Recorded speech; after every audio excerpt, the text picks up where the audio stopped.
Hey guys, here with Pete Butek, who has a Heisman vote. We just found out that Jameis Winston has not been charged. So, Pete, let's talk about this on the field now, as opposed to everything else that's Yep. going on in the world. Twitter has been a very sad place today. I don't even want to be any part of it anymore. So, I want to ask you, how does this affect Heisman voting, his Heisman chances, and really, do you think this will be in his head at all this weekend, or if they do Well, end up playing in the national championship game? if it is in his head, it's not going to matter against Duke. It's they're going to win that game no matter what. And it hasn't been in his head the last few weeks. He's been fantastic, at least on the field as far as compartmentalizing this. And by the time it comes to the national championship game, there'll be we're talking like almost 5 weeks there. So it should be enough lag time. Who knows where this story goes from here? Who knows if there's more blowback from whatever side. But for the time being, it looks like everything's all right. In terms of the Heisman, we got to figure this out and vote on it tomorrow on Saturday.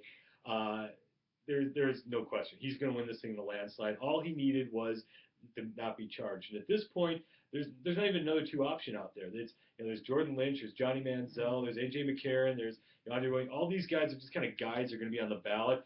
If it's just going based on what happened on the field, this could be the biggest landslide of all time. But in the court of public opinion, there's still going to be people out there who just don't like this whole story with Winston, are going to leave him off the ballot entirely. But he's going to win in a landslide, and he's going to have to give a speech in a couple weeks and go on from there. If Jordan Lynch played for a higher caliber team, like an Alabama, like an SEC team, or even a Big Ten team, Yep. do you think he'd win? He'd be a lot closer, but that's the argument is that he put up these massive numbers against the MAC, and that's kind of the problem.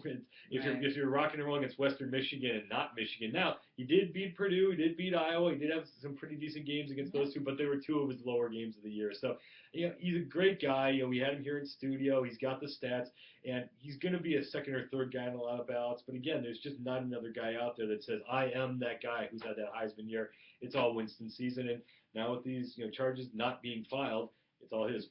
Winston's supposed to schedule a press conference for tomorrow, or he's supposed to speak tomorrow. What do you think he's going to say? I just kind of think he just makes it football, football, football, football. He doesn't address this. He doesn't acknowledge this. He says, look, this is because you can't. Once you start, you don't want to talk about this. The lawyers are going to say just make this about Duke, make this about the national title, make this about the Heisman.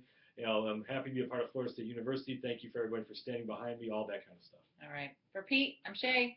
See you later. Make sure you hit subscribe. Bye.